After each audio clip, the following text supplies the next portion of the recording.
All right, so technical architecture group. Let's get started. Let's see. All right, here we go. Oops.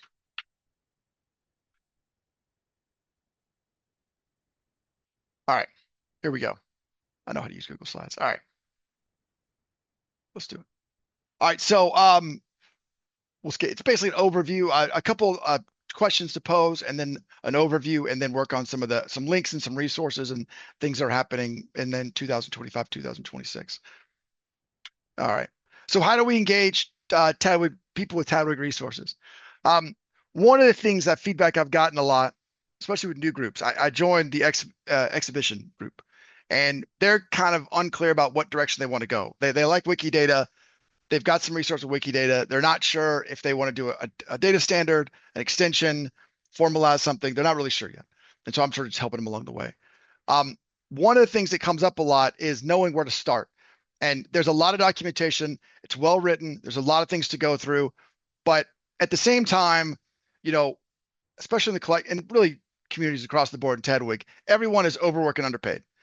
And so sometimes where we say, well, just go read the documentation, sometimes they just don't have time. And so I think there's an expectation there that I've had trouble with over historically for myself, that how much do you expect, or how much did you expect the other party to do? How much work should they be able to put into it?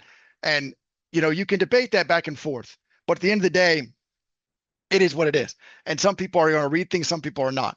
And you'd like to sort of lower the bar for participation as much as possible, even though, yeah, they probably should read all the documents because they're well written. Steve's done a ton of work. They probably should, but they may not. So what else can we do?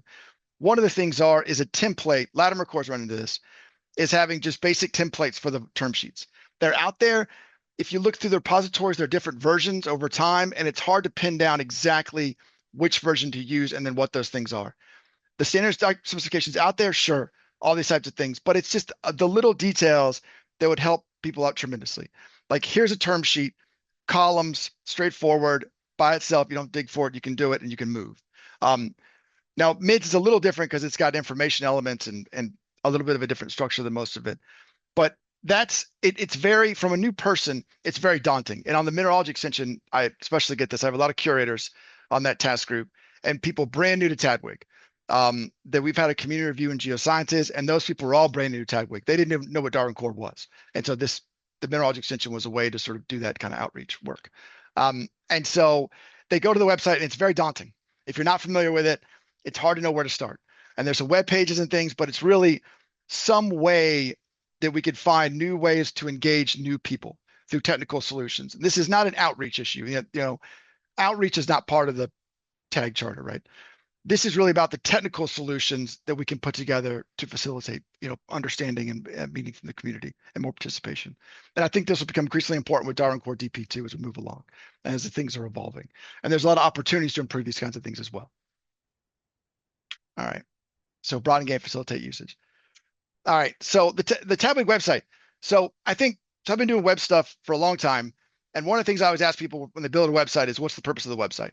And it's surprisingly sometimes a difficult question to answer. A website is just a website. Well, I think the TDWG website has four main purposes. It's the conference, which I think we all know, the community. So it's got pages and news and things like that. Resources. So we've started that technical resources section, which is wonderful. We need to keep on adding to it, but that's beyond. And then links to the normative, non-normative documentation for standards, right? And then has some historical information, but basically that's the gist of it. And it has and then I think I do get feedback about the organization of the TDWG website, and I think we need to put together some sort of pipeline that allows people to provide some sort of feedback about the organization of the website. I think there are a lot of improvements there to make, but there's not a clear pathway to make those improvements happen. And as somebody who's built websites for medium and large organizations, seeing by myself, there's never a shortage of feedback. People have all kinds of opinions. And so you have to sort of wade through those things and negotiate how those things go about what prioritize certain things. But I think, and there are limitations to what the TDWG website can do because it's a Jekyll-based theme. There are blocks of content. We can't, for example, we really wanted to have the working sessions and the Darwin Core public review and the TCS public review announcement on the homepage. We can't do that, as I've been told. You can only have one block at a time on that main page, which is limiting, right? I mean, you'd like to have, I mean, those are three coincidental things going on. You'd like to announce all three of them. It's very hard to do. So there are some technical limitations there too. But if you do come across the website and you think things to be organized, please, um, aside from the conferences are pretty much locked in place, how those pages are organized. But the other sections, if things can be easier to find, if you know a person in your institution or friend or something that goes through the website and they're brand new, those people are just golden for feedback. If they're not familiar with anything at all, where do they go and how do they read things? So that's one area. So let's talk about the infrastructure. So this is, I tried to put dates around this, and Steve, Johnny, you guys can correct me where I'm going wrong. And James, I called it pre-2024. I think it's probably evolved over this, a long period of time. But basically, you have a task group, and the task group creates the term files, CSV files. They create the markdown content for the web pages, right? And they have a wiki and things like that. That goes in their repository. And this is an idealized point of view. The term files then go to rs-tadwig, which generates the RDF. And the term translations, I think, have been around for a while, but now there's more of a formalized process, but that goes to rs-tadwig.org as well. And there's a GitHub workflow for that now. And then the task group in the repo is responsible for generating those standards documentation. Usually it's been a manual process in the past. And so edits and things like that are just part of the maintenance group activities. Am I wrong on any of that, Steve? Is that pretty much the gist of it? Well, the term information that's within the standards documentation also comes from the rs.tadwig.org repo.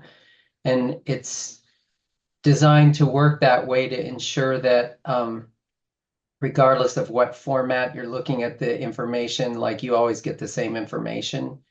So there's like a spreadsheet that gets used to generate the RDF, and that same spreadsheet gets used to generate the quick reference guide and the list of terms.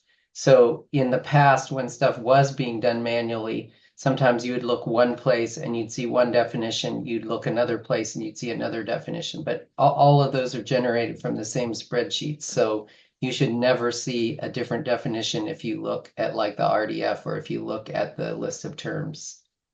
And in idealize it, those always come from rs.tadwig.org, not the Yeah, test. there's a, like spreadsheets there that are supposed to be used for everything. And the translations, I think, also live in that repository, and those are generated by translators from the same spreadsheets. And then they would also proliferate out into the generated documents, but I don't think there's no automated way of turning those into RDF, because probably nobody cares about that.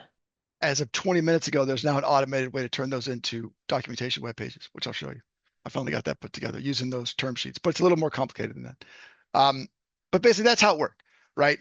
And so if we move up to today, this is where it's sort of happened now. The task group still generates the markdown content, but it's based on templates.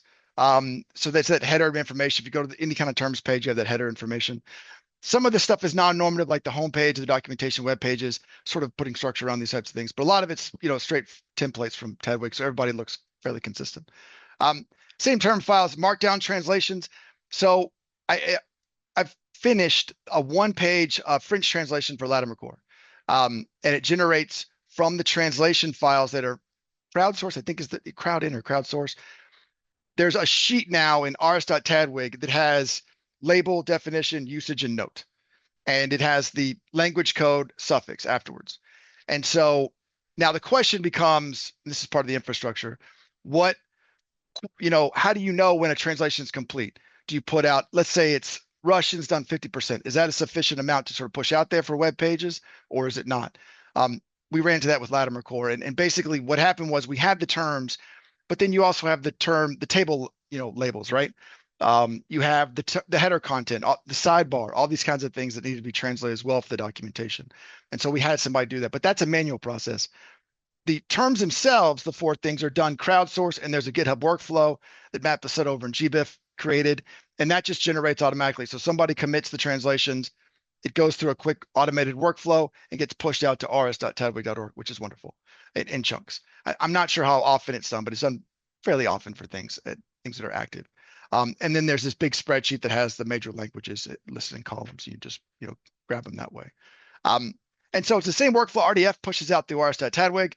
And then now there's, instead of creating web pages manually, there's now static gen, which is now generating mids, Latimer core, and mineralogy extension is on the way to sort of, and the idea of static gen is that it now uses the same source files, but generates web pages automatically. So then everything's templated. So now your web pages and your structure of your are all basically templates. And so now it's just broadened consistency across the board. It also makes things automatic. It also allows the introduction of the markdown translations.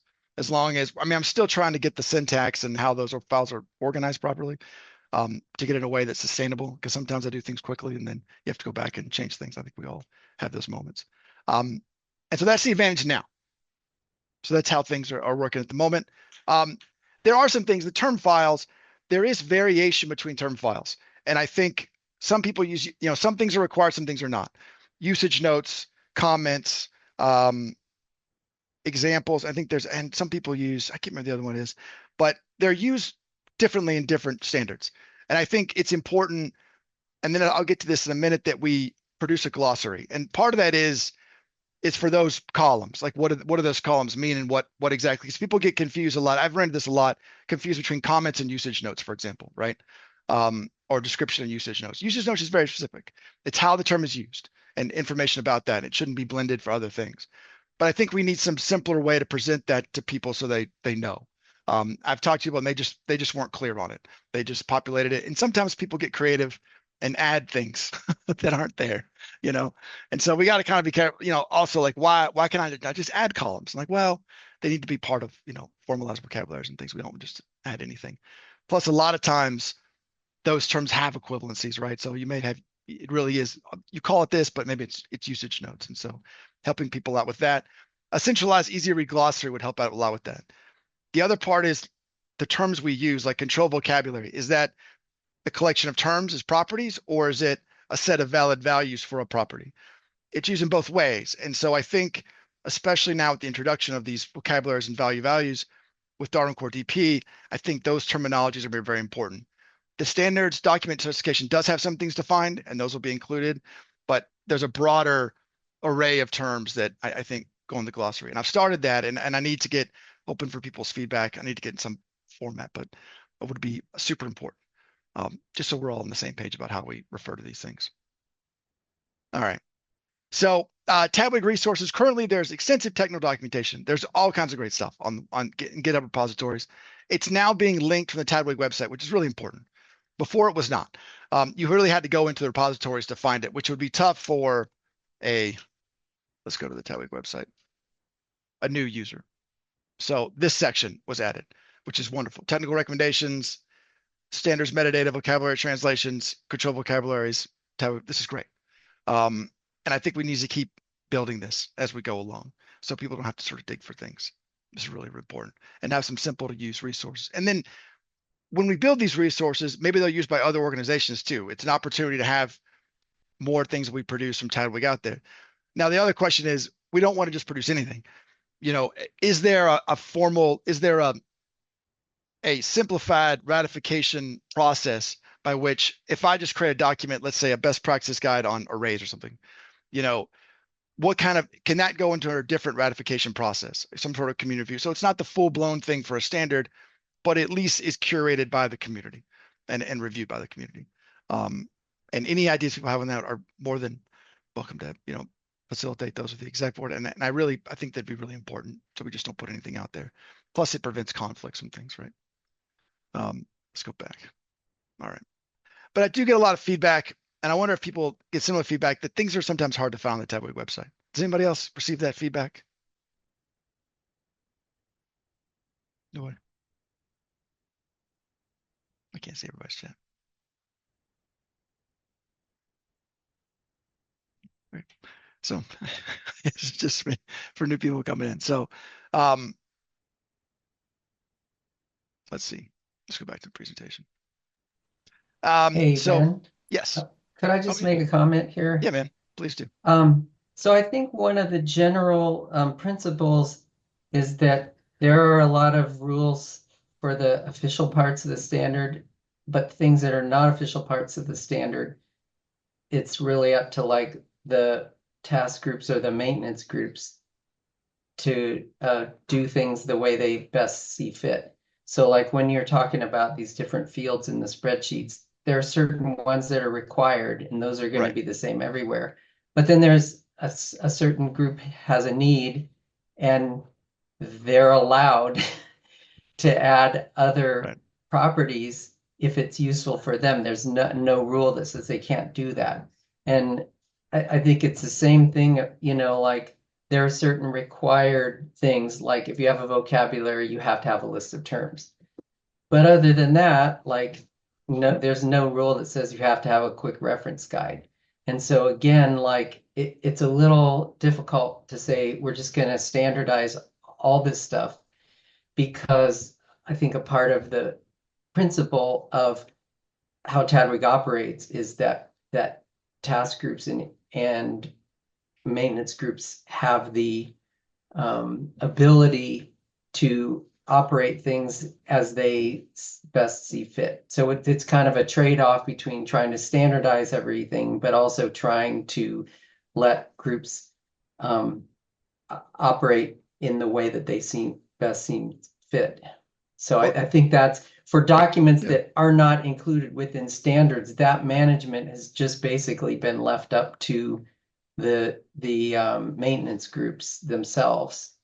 Like, do they want to have a recipes document? Okay, if they want that, they just do that. And nobody tells them they have to do that or that they have to do it the same way as somebody else. I think, let me rephrase it then. What I mean is that, let's say you have it, like one of them was for Latimer core was the requirement. So you have information elements that apply to geology but not biology. Like you're not going to mark down a score for a biology collection based on geologic timescale. And so they'd kind of gone back and forth with the term, and they had a term there, but it really, what they'd have liked is to have some guidance in that sense. Like here's terms that have been, formalized by all these standards. They're using these for this particular reasons. Here's the definitions. It's sort of like a grab bag to choose from. Sure, there's the requirements, but there's a Dublin core term is required by. So we just grabbed that one. Now, what might be nice is, okay, well, Latimer core is using the Dublin core is required by. Great. Is there a place we can put that so the next standard that comes along that has a similar need can then use that same term? So it's almost like a little, like a grab bag of things. Like, hey, here are all the columns. They've been used by their standards. They've been sort of verified and gone through. And if you have a need, maybe start here first. And if it really doesn't mean anything, well, go ahead and, develop your own stuff.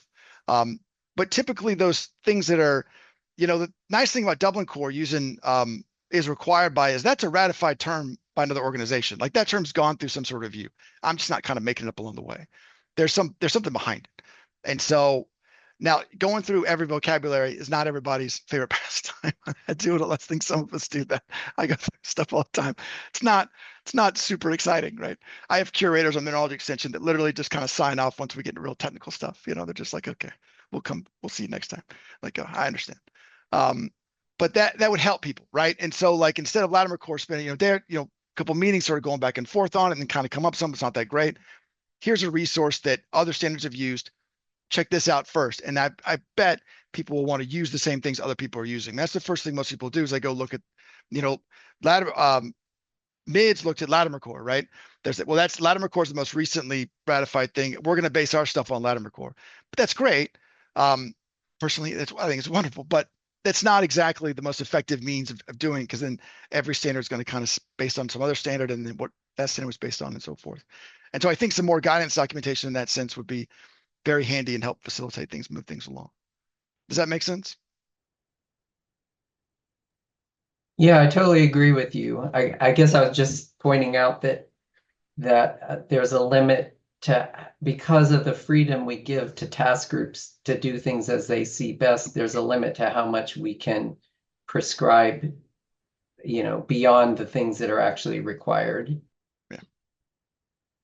I mean, I think is required by is only, it was a really kind of strange case for MIDS, but MIDS has some MIDS things, which will come soon.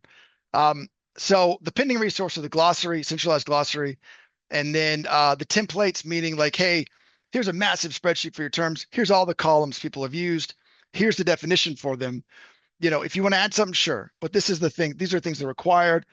This is sort of like the option. Those templates, like simple Darwin core, those quick CSV files, I think would be really handy for people. And then some summary and quick guides, just some quick stuff to help people sort of facilitate those things along so they don't spend time on that kind of stuff or dig for it. Anything else? Anybody have any ideas? I had a Recommendations? comment about something slightly earlier, which Sure. was your example of um, the spreadsheets, the term versions, spreadsheets for vocabularies. Mhm. And in my experience, every single vocabulary, no, that's a slight exaggeration. Most vocabularies that I've worked with need something else than what was in there or than what is required. But that doesn't mean we can't say, listen, here's the specification, here's the stuff that's required, here's what should be in that spreadsheet, and after that you can add whatever you want. And that will still work with the processing that we can do for them on a basically site-wide basis. Like you follow these rules, then you get this for free. Oh, so if you basically offer these things and then because static gen is nice because static gen, I've been adding fields for those extra fields with Latimer core, and it helps when those things are named the same column headers, just sort of a practical perspective, right? Um, so like if I see it is required by that same column header is used by somebody else, then I can just generate automatically. Otherwise, you got to do Mhm. and customize every single thing. And I think there is a limitation to the amount of variability that will be in these standards. I mean, I can't imagine. I mean, you never know. People are going to come along, and I haven't gone through every single thing, and I'm sure there's some differences between the two, but it seems like there's some bounds on what you would ever expect in a Tadwig terms list, right? That there is some sort of, boundary there. And to make sure that people are using the terms they do use in the correct manner. And usage notes is a one that comes out mind right I'm away. not sure about the bound. What I am sure is that there's Well, stuff in common. And there's the stuff in common and the stuff that we need to be able to write scripts against that's right. important. The rest, if it's off at the end, it should be permissible, in my opinion, because Permissive. it adds Yeah, value to those who are producing or managing the things. I totally agree with you. I think permissible, there's no question about it. It's more of, hey, if you have terms, check here first. Here's a list of things that people have used that we've gone through that has definitions, all these sorts of things. If you really want to add something that's not here, go for it. Nobody's going to say no, right? But Mhm. that it gives you a little more guidance just to make sure that it's some of the more common things, right? That people use the same sort of terms and it just facilitates interoperability. But they're welcome to create things on their own, right? Let's just, Mhm. sort of custom things. But to make sure that if they are, I mean, I have caught it where it really is a column that are used by other standards, but they called it something differently. And what would be nice is like, hey, this is actually that. And if you call it this, it's interoperable with everything, all the other vocabularies. And then they're always appreciative of it. Mhm. Because it makes sense, right? They just don't know. They don't know, right? Or they don't have time to go through every vocabulary on the web. And so they just kind of name it something themselves. But if they knew, hey, this term already does exist over here, they're more willing to surely, save them some time and use what other people have been using. It's usually people's default sort of role. Does that make sense? Mhm. To some extent, the question is, how much when people are starting out and what they're interested in is their vocabulary. Mhm. They want help with the rest. So it's kind of a trade-off, whether you basically write a vocabulary for the headers in a vocabulary definition file and have that on the web for nobody to read, or that the tag is there to say, okay, you've got your term version files. Let's turn that into a format that's actually going to work with processing. How much, what do those different pathways look like for people? All, for the tag and for the people producing vocabularies. And what's the trade-off? I don't have an answer. I don't have a preference even. It's just that it could go either way. To me, there's not that many new vocabularies that really suggest that we take a lot of effort to, for example, go extreme and say, create a Tadwig vocabulary of vocabulary headers. You know what I mean? Yeah. A Yeah, so master, a I master spreadsheet kind of thing. I I would also just say that one reason why you don't see the same thing, like if you look at the Darwin core spreadsheets and the audiovisual core spreadsheets, is because another principle of TDWG is you don't break stuff that's already there. And so the Darwin core spreadsheet headers were based on the RDF property names, and those had already been in use for years. And so when we started creating like for the controlled vocabularies, it's like, well, we should use headers that are human understandable and like comments. Okay, people know what that means. And so the new like controlled vocabulary spreadsheets have those more human readable headers because they're new, but we didn't go back and change the headers in the Darwin core ones because that would break all the scripts that we have, the existing scripts that built everything. So, that it's an issue, and I get what you're saying, but I also think, what John said is like, until recently, there were literally two TDWG vocabularies, audiovisual core and Darwin core, and now there's like 5, but there's still enough to fit on one hand. Yes. So, and what's happened in the past is that when people started out, somebody would give them a helping hand and say, okay, here's a spreadsheet we've been using. Do you need more columns than this? And then sort of, like this would be a function of perhaps the tag to do that kind of hand holding. But once people have been given the spreadsheet that has the headers that they need, then they're off. I think it is a bit much to expect some new group who thinks they want to write a vocabulary to just turn them loose on the TDWG website or GitHub and say you're on your own. I think it's entirely reasonable for somebody to meet with them and say, here's a spreadsheet with some headers, and if you don't understand what they mean, we'll help you. I mean, I do think that having the recommended values and what they mean is a good idea and is important. For example, the difference between usage notes and comments, or what the other term, it's different between audiovisual core and Darwin core. But the usage notes are normative. In other words, those get used when somebody is using a borrowed term in a way that is not in accordance with the original definition. So because Darwin core borrows very few terms, it doesn't bother with that usage notes column because it doesn't need it. But audiovisual core, in which like 2/3 or 3/4 of the terms are borrowed, it's really important to have the usage notes column there, because in a lot of cases, the way that audiovisual core tells people to use things is not exactly the way that the original definition of the place you're borrowing them from says, or maybe you have some additional requirements on how they should be used. So I think explaining the distinction between those two things, yeah, that's like a good idea, but I don't think that we can aspire to just have a self-service thing and expect people to go to it and be able to figure it out without some hand holding. So the main argument you guys make is instead of providing something structured up front, it's better to let them populate the spreadsheet as they see fit, maybe except for definition and term. And then after they've collected all the information and created the columns they see make more sense, that to then sort of no, I think give them the Yeah. I put a link in the chat here to Okay. there's like 4 template spreadsheets that we have for here's if you have a simple controlled vocabulary, and here's if you have one with a high, a hierarchy. And so give them that, and then with your definition sheet for what the column headers mean. And then if they can't do what they want with those column headers, then you talk about what other columns they might need. Yeah, I think TDWG utility underscore organized is just the way it is. I don't think there's anything we can do about that, but I don't think it's that, difficult to figure out what it means. I mean, you know what I mean?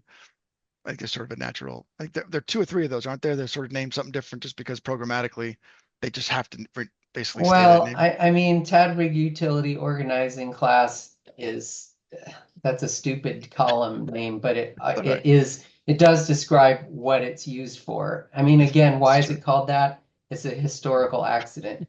But things like notes, I think maybe in Darwin Core, that column is called comments instead of notes. I don't remember, but they're basically non-normative comments. And again, like, why does Darwin Core call it comments and Audiovisual Core calls it something else? I mean, it was a historical choice made by the task groups, and we haven't gone in and it's not a required field, and so we haven't gone in and told them you have to change your label.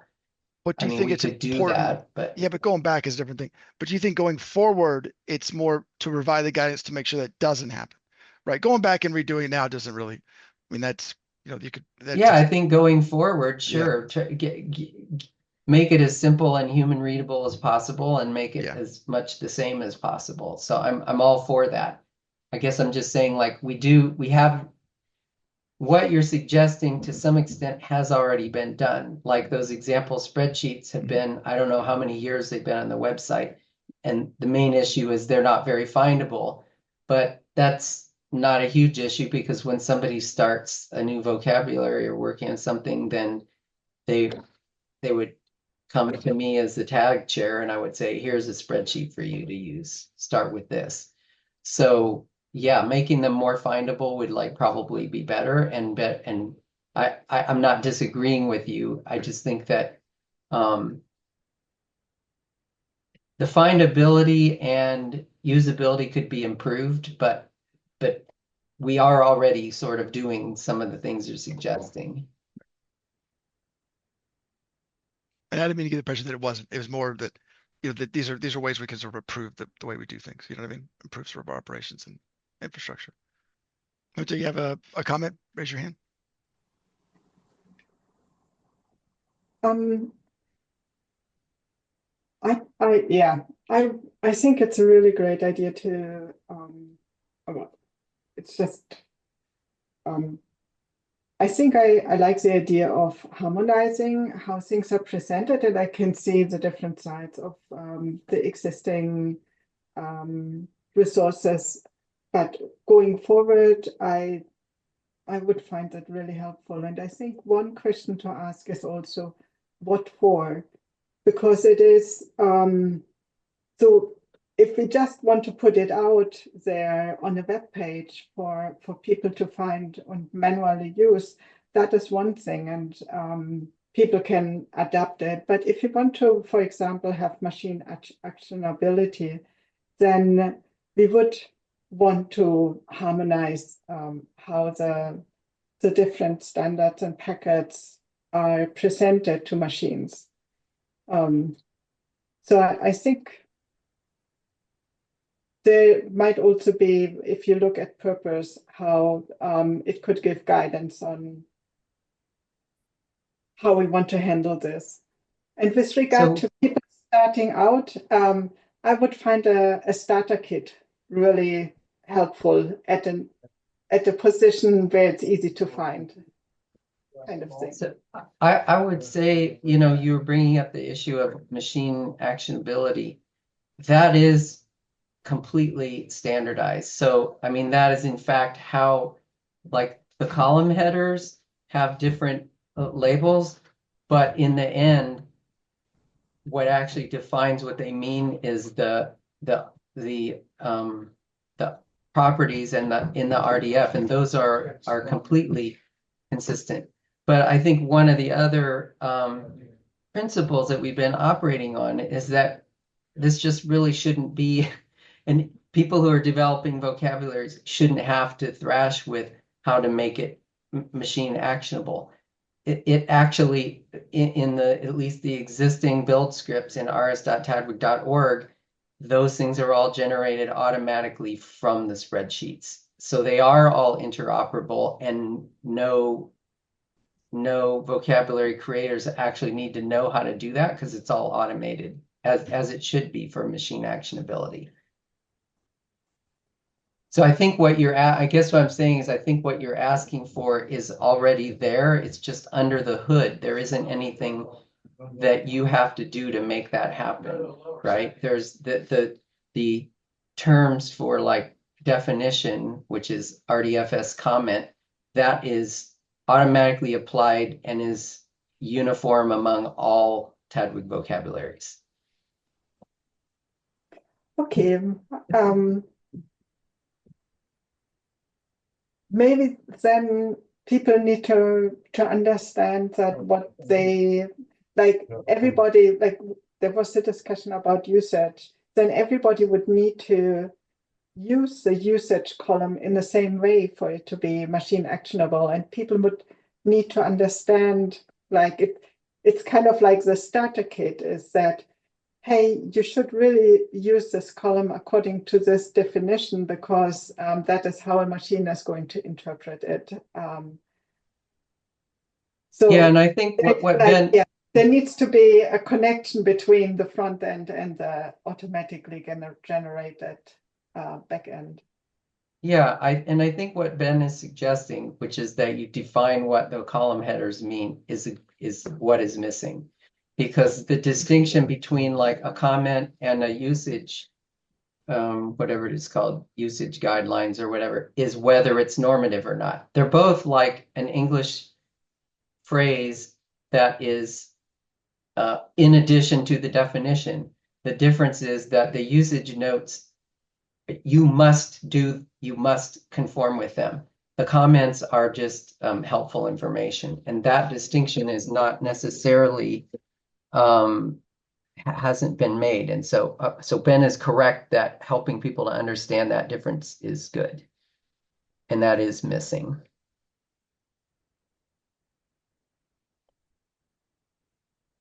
Anybody else? Everybody good?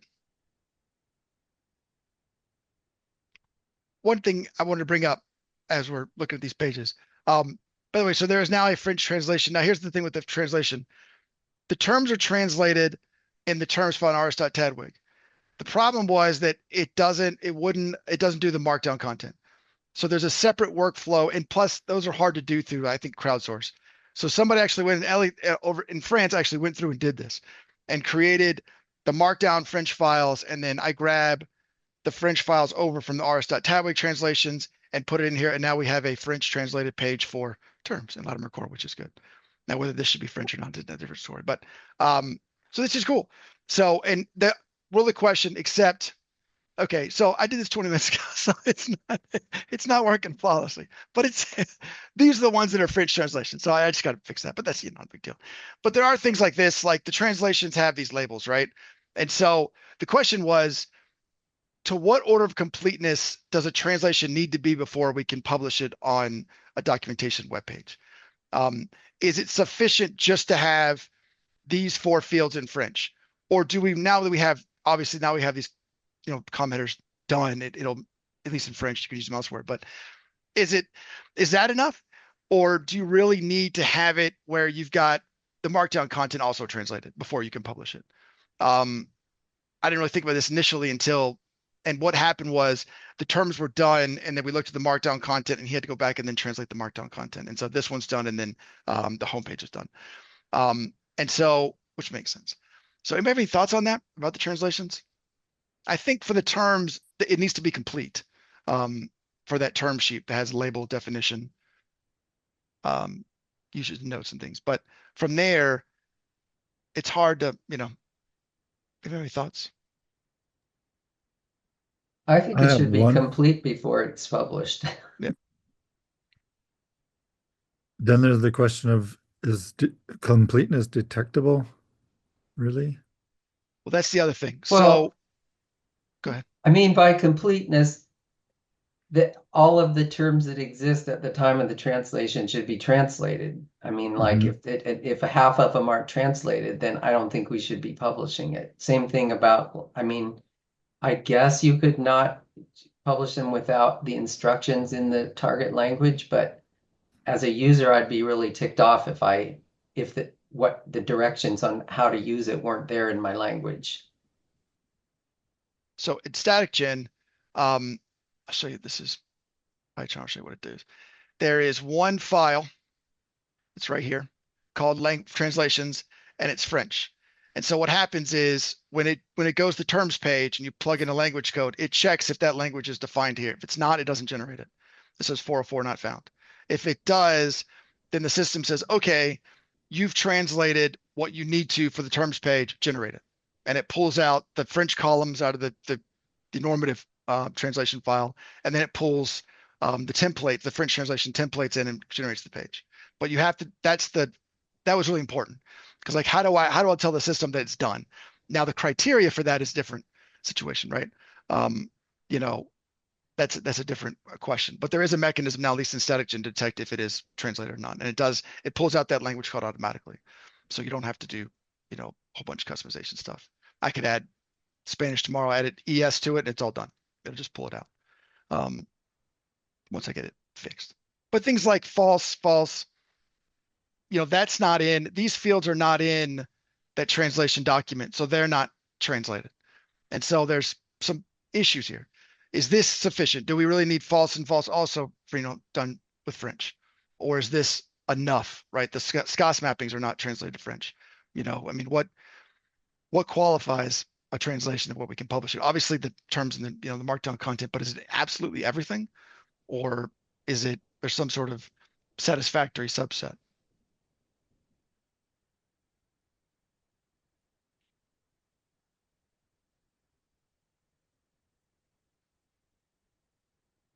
That's a hard question, isn't it?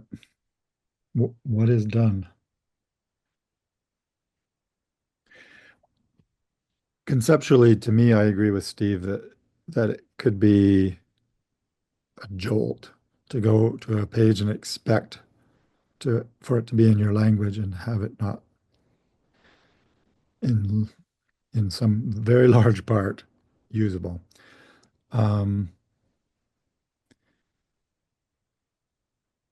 There's also a sort of a pragmatic side to things, that there will be an audience who is keen to have that resource. And if the rule is it's not available until completely translated, that's something of an incentive to get it translated. So pressure could arise because it's just not available.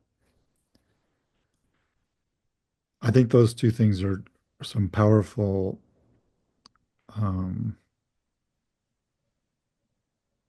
motivators, I guess, Yeah. on the side of having completeness. But like you say, you've pointed out some stuff that how do you even get that to be complete? It's not trivial. I mean, in StaticGen, the templates are located. I mean, the markdown files are in the target task group repo. So he could pull them out, translate them. And I told him put -FR on the end of it so that all the language codes match, and then pull those in. And he had to go and actually get the HTML templates.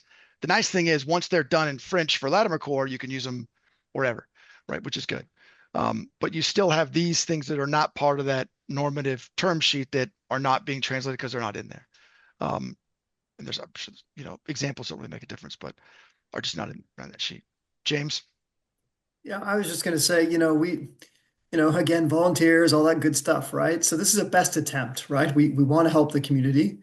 And in some other places, you would see a disclaimer at the top that says, we've made our best effort. This is a community-based effort to do this. And if you are a native speaker and you see things that are questionable or don't understand, contribute, or here's the way to let us know that this, for whatever reason, isn't understandable, or to contribute to say, hey, I could translate this piece a little better than what it is, or do it in general. But just a little disclaimer that says, hey, we're making our best effort here, but this was not meant to be perfect.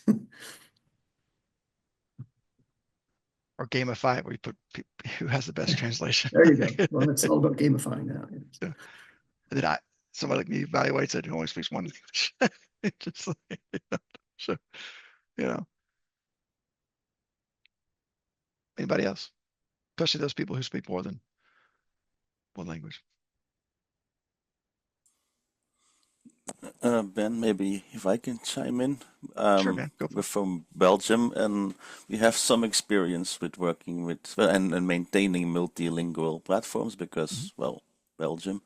And it's challenging to maintain that. It's challenging to start doing the work, translating everything, every development. You have to take care that all languages are covered.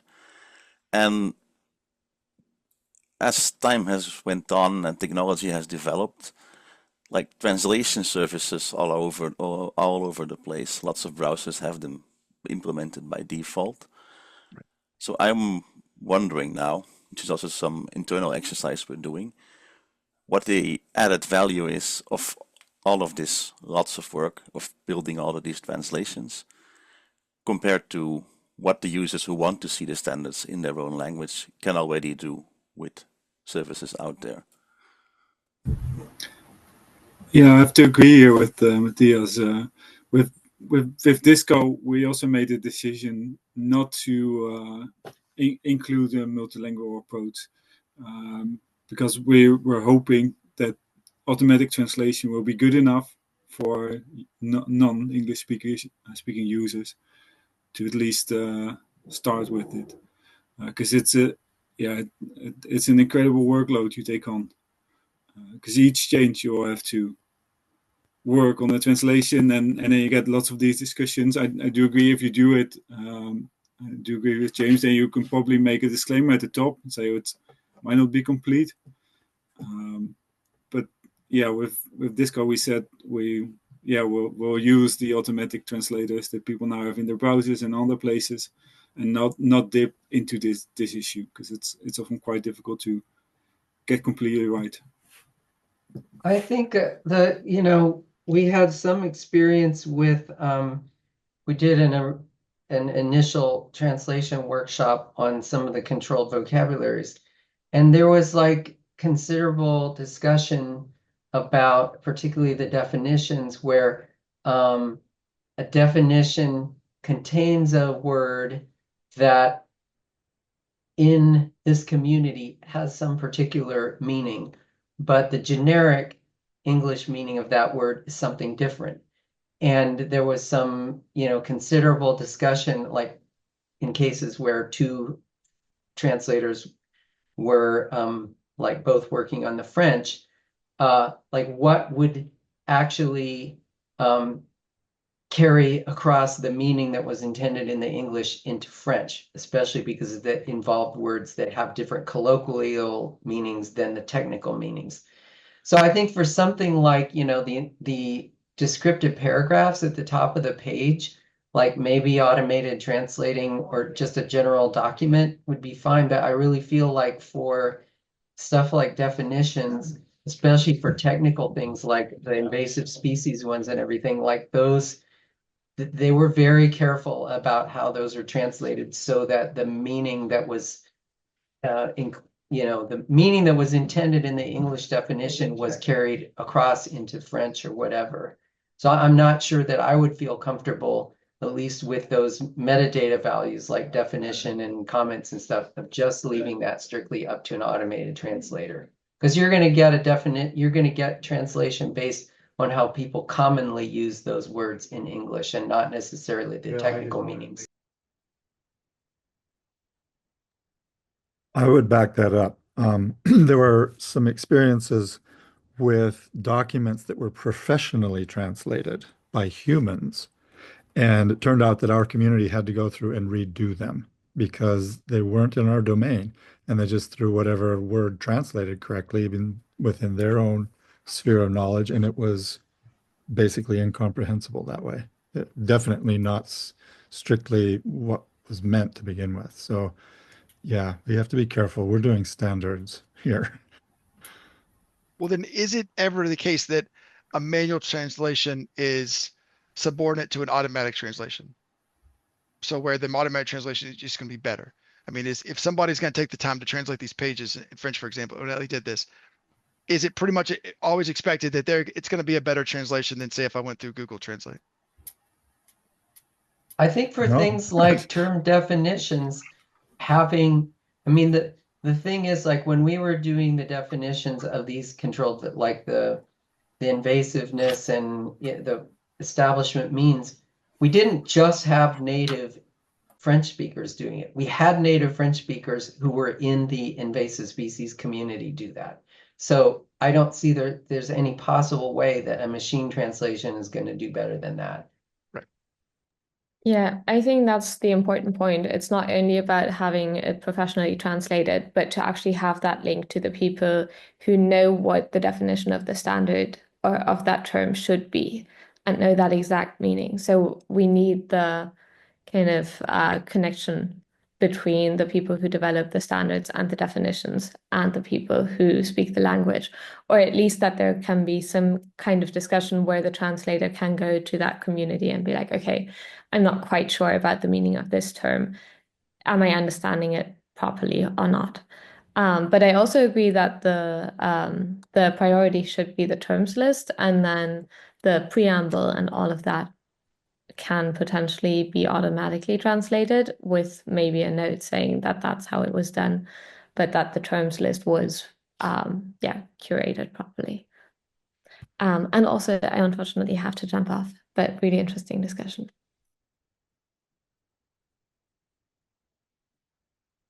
The other thing about those header sections is they're not likely to change much over time. I mean, I would guess in most cases, it's very rare to have a change. So it's really a one-time thing. Whoever does the initial translation of the terms list, I mean, it's already a big ask for them to do that. And so asking them to also translate the header sections, I think, I don't know if I would say is reasonable, but it would be, if you're going to go to all the bother of translating the metadata values, then I can't see why you wouldn't also do the sections in the top. So it's a suggested workflow would be this. If all the terms are translated in the rs.tabwig translation file, then that has to be done first. If that's done, then you can automatically translate the header sections and the sidebars and things. Or if they've been done manually, that would supersede the automatic translation. Does that make sense? Are you talking like a live automatic translation? Because, Well, I mean, the other thing you could do is run it through a translator and then take that translation and give it to the person who translated the stuff and said, is this garbage or not? Again, it's a one-time thing. It's not going to have Right. to be done over, like the changes, the terms change and their definitions change, and those we have ways of detecting or knowing which of those things change, and when they change, we could ping somebody to translate them. But for like the headers, it's a one-time deal mostly. Right. So then this is sufficient then. So if we're saying that the manual process that's done is better than the automatic, which I think all agreement, then yes, we only have French here because that's been done. But if you want to go to a different language like Spanish, well, you can just use your automatic translator and do that. We're not going to explicitly offer it in the menu. That's assumed that you would do that through Google Translate or whatever page translator. That we're only offering the ones that have been manually done because they have a higher, bar for quality. Is that correct? I would agree with that. Okay. Let Google be responsible for the garbage, not us, even if we weren't to begin with. And then is it okay to not have the SCOS mapping strip? That's the other thing. So now if we've got a French page, then in a sense, they're not going to translate that through an automatic translator. So anything that's in English doesn't get translated then, right? So it's a give and take, right? So you're not going to run this through French translator again, right? You're going to go to the page and see all the French stuff, but then you're going to have some things in English. And is that an acceptable sacrifice in its sense to have these manually translated pages posted? Can you I mean, explain that a little further? The Yeah. SCOS mappings is something that was added in Latimer Core and doesn't exist in like Darwin Core and Audiovisual Core. So I think that's just going to have to be handled on it. Unless you're intending everything is going to have a SCOS mapping from here on out. It's a idiosyncratic thing for Latimer Core. Right. Well, MIDS has it too. I mean, that's a whole nother discussion though. There's the triple SOM specification. I think it's important, but let's put that aside. So if you go to a page in English, you have a couple options. So you can run the whole thing through an automatic translator, to, let's just say Norwegian, whole thing through Norwegian. Great. And that's if we don't have that manually done. For the things we have manually done, you wouldn't run that. If we have Norwegian done for the terms in the header section, you wouldn't run that through a translator again, right? Because you've already got a lot of it translated. So that leaves the orphan content that didn't get translated left on the page in English. If you run it through an automatic translator, everything gets translated, but it's not as a higher quality as if it's manually translated. The other But thing about you know what I mean? about doing an automated translation is the examples. The examples should not be translated, right? Right. Like if you're illustrating a controlled vocabulary, then you don't want people to translate those values into their own language. You want them to use the controlled vocabulary that has been established for that term. So it would be actually a bad thing to automatically translate that. Then there, you could say, if I've got most of the things on in French, anything remaining, like let's say the justification for this mapping, I can run that through an automatic translator and just have that file and post it to. Anything that remaining that should get translated, maybe it didn't get manually translated, but I can run that myself. And that way you avoid automatically translating examples, anything that should not be translated, right? And so you just can finish up that particular content. And hopefully that person will come back and translate all of it. But you can't, these people are volunteering, right?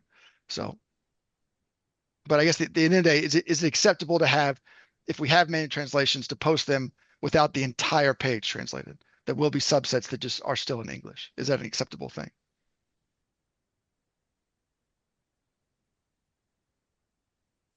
I don't think we've come to a position where we could decide such a thing because we don't have a criterion for completeness. Yeah. I mean, you could say, you could always put a caveat at the top. Sure. Anytime that's not in its canonical language, that this is translated content and you must be aware of the things that that might not be right as a result. What I would definitely not do, I don't know if you were suggesting this or not, but there would be built into the site mechanics the ability to give it in another language. I would not do that at all. If they're going to do Google Translate, let them do it. They're going to get string coming up and to be another word, but it shouldn't be. But that's because it translated everything and people will be aware of what they're dealing with. But if we give a button to do that, then we're responsible for showing the wrong thing. And I would not do that. Good point.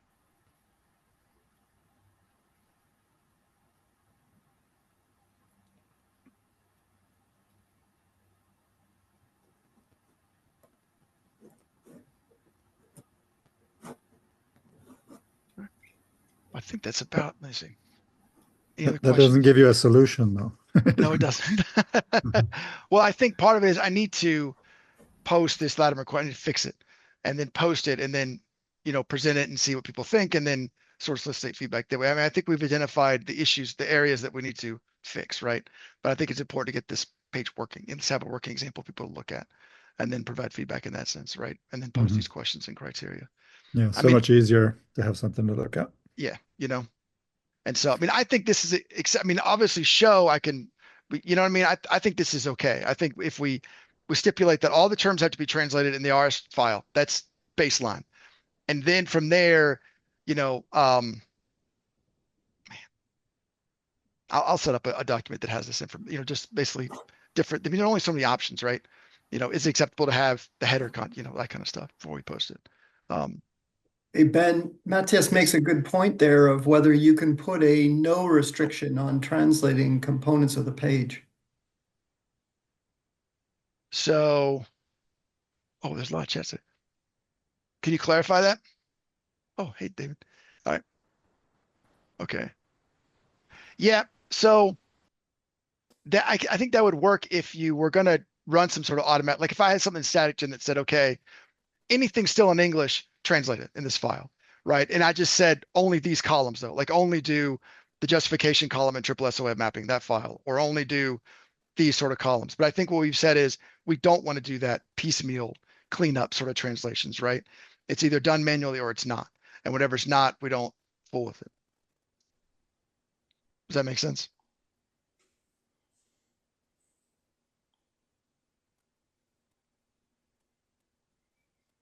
And so in the RS TDWG file, for example, there's only 4 columns. So those are the only things that get translated in those files. So that avoids examples is not one of them, for example, because we don't want that to be translated.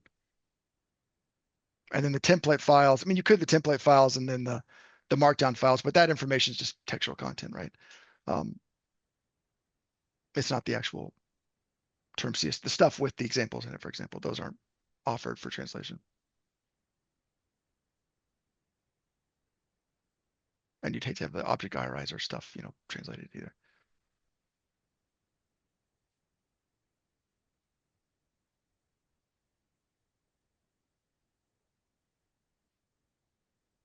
We'll show one other thing before we go. Now you brought up discuss mapping. So mappings are essential to MIDS. I apologize if I've gotten those. Standards backwards in this talk. And Latimer Core did them, and there is a specification of triple SOM, and it looks like that's the direction if people are going to provide mappings. Now, the existing mappings, for example, TCS did mappings, not exactly the triple SOM mappings, and so I don't think going back and requiring these sort of thing, but that there will be suggested if you do want to provide one, that you use the triple SOM specification and then provide examples. There weren't a lot. Here, the mappings are essential, and so this now works. By the way, if I like this, check this out. Drop down, man. So because there's a lot of columns of triple SOM mappings, and so there's all kinds of information here. Now, I don't think all standards are going to have a page like this. In fact, we thought about having a mapping page for Latimer Core, but for that standard, it didn't make any sense because it's out of context. You want to see the mappings with the term. For MIDS, it's a totally different story, right? Because you're mapping these fields to get up for your scoring. And so we've got a separate here, but it's linked to the other one. But these are to the triple SOM specifications. There's a YAML file, there's all sorts of things. But at any rate, so there'll be more coming about that kind of information, how these are linked up. But I'm not going to preempt the MIDS talk tomorrow, but I did finish this for the MIDS. So now we can show it and have something for the working session. It's fiercely good. This works. I've tested this one. So at any rate, but and it's a good specification. It's great. I've done a bunch of it. I know my guy's done a bunch of it. And that might be something to recommend people. Hey, if you want to do mappings, go here. Some of those guidance documentation type of things. It's a good specification for things. So at any rate, I think that's all I wanted to get to today. Ming has a question in the chat. Oh, good call. All right, let's see.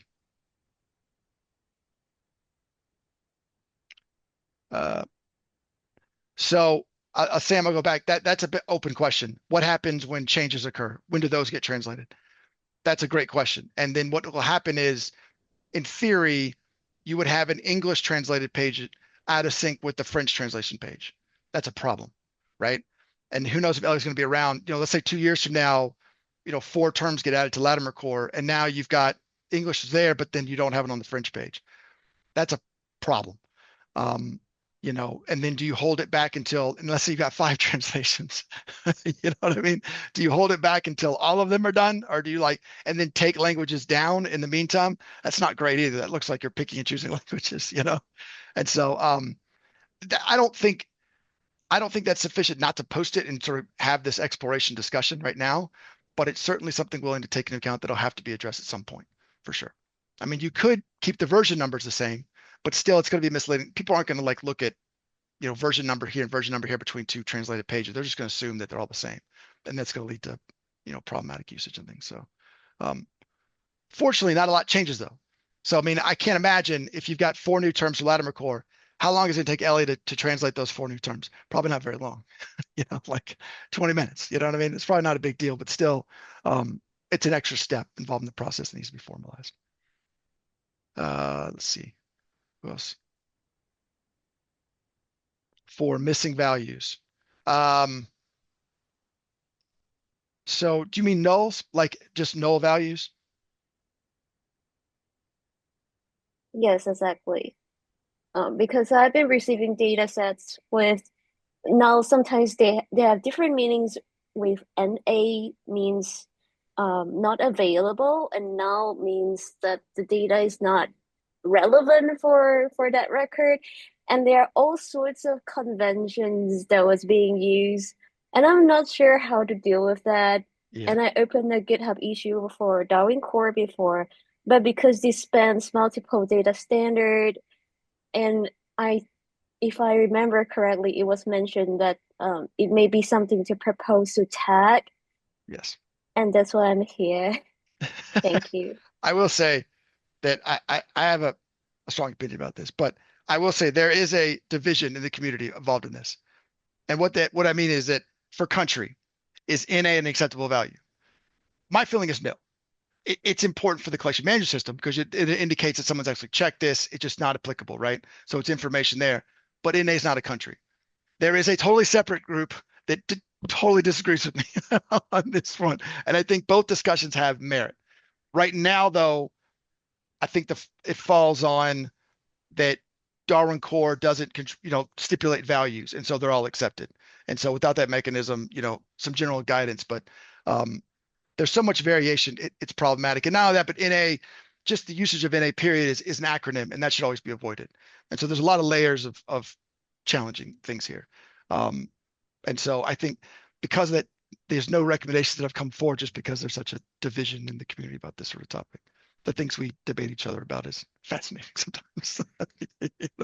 Use of question marks and things, right?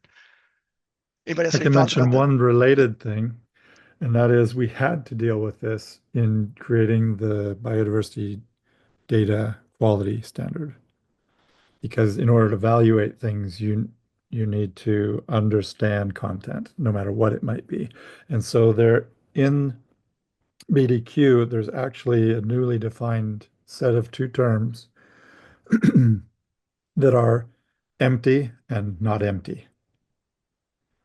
And they don't say anything about null or applicability or anything. They talk about what's in the field. And have to do with there being merely white space or being empty strings or being acronyms or things like that. So there is a solution within that space, and it's so that we can make data quality assessments. So if you ended up putting an NA in a place that ought not to be in terms of actual data quality, then it would be possible to flag it as such and say, if you really meant this to be empty, you did the wrong thing. No, and you'd have a way to know that. But Tadwig wide and how to get stuff in, that's a different story. I imagine that if BDQ gets ratified and into place, that would make some suggestions about how not to have things flagged as being errors or potential errors, and therefore guide how it should be done across any standard. So you might have like a two-step validation process where you say, okay, it's not empty, but the value does not belong to this vocabulary, right? So it's like two-step Yes. sort of thing. So it's in this separate section, right? They're independent tests. Yeah. Yep. There's a test for empty first, where a controlled vocabulary is suggested, and then there's one for, is it standard? The value that you find there is not empty. We already found that out. Now, do we know what it means unambiguously? That's a different test. Ming, what do you think? What are your opinions on the matter? I don't know. It's really frustrating because in Darwin Core, for example, geodetic data, there's like, if you don't know it, if the data, the value is not there, you can put not recorded, right? And previously, there was also another Darwin Core term, and the recommendation, the example was unknown. So there are and Quinton Groom et al. Also have a paper on different types of unknown. It's just feel like a field asking for a value for geodetic data is now also accommodating the reason why the value is missing. So I don't know, it feels very frustrating. But I totally understand what you're saying, Ben. I also seen a lot of different convention out there. I got all kinds of values to represent the values not there, like -999 or something, and not sure what's the best way to deal with it.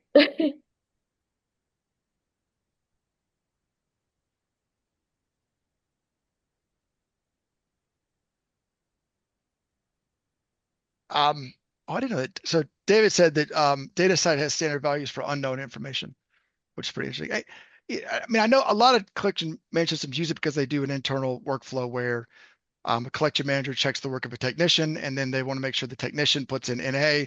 That means, hey, I'm a collection manager, and I see that that person actually didn't just skip it, actually thought about it and it said put NA. But then there's no filters before data is published. So it comes out of the collection management system as it is stored, because internally it seems NA is important because it lets you know as sort of a workflow procedural thing. But once it goes out the door, maybe it's not so important, and maybe just remove it at that point. But a lot of institutions don't have the infrastructure necessary to make that filtering process happen, that it just comes straight out. And a lot of the institutions I know would like to have that, but they don't for a variety of reasons. So Nikki asks, might be an obvious question, but do we provide guidance on best practices for documenting how you did your mapping from your local structure to a TDWG standard? Not that I know of. Anybody?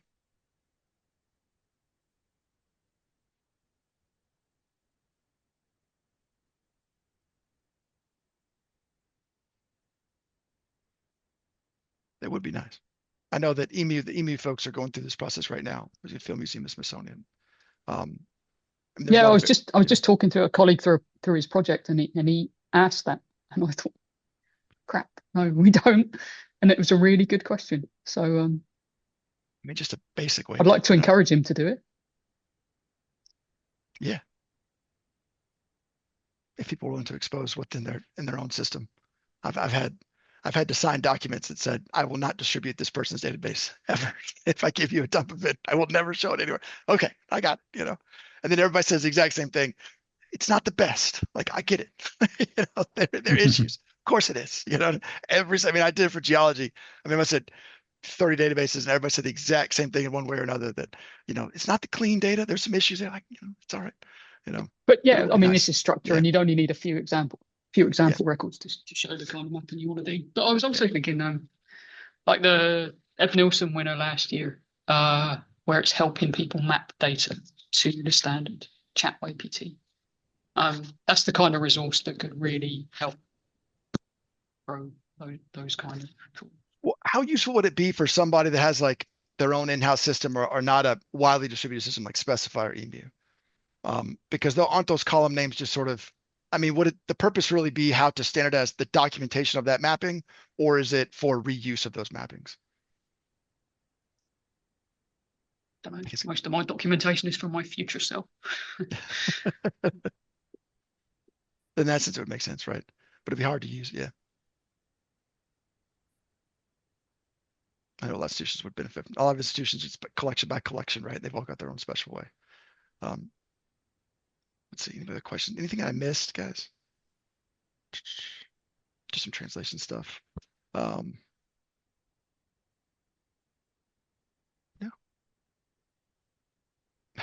-9, did you really? No, that's great. And John, I was going to say thank you for making those unique value sheets for geologic time scale and stuff in geology terms in the GitHub repository. It's interesting. So the geologic time scale, there are things where it's really, look, it's either a geologic time scale or term or it's not. And maybe there are 25 of them. And I think one of them had 260 different terms. And it was just all kinds of things. And so then to come up with the rules necessary to sort of, correct that information about, different use cases and things, that gets very, very complicated very, very quickly. And, and the NA problem is very challenging in that sense, that there's so much variation. They mean different things. I think that's it, guys.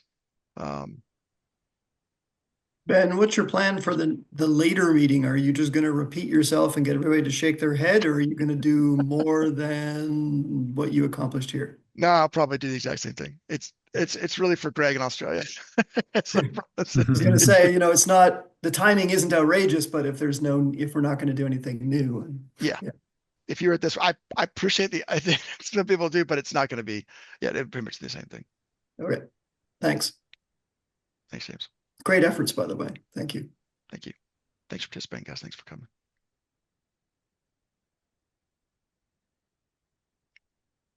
Well, that's all. I think we'll close it here. A little over time. It's good. Okay. Ciao. Bye, everybody.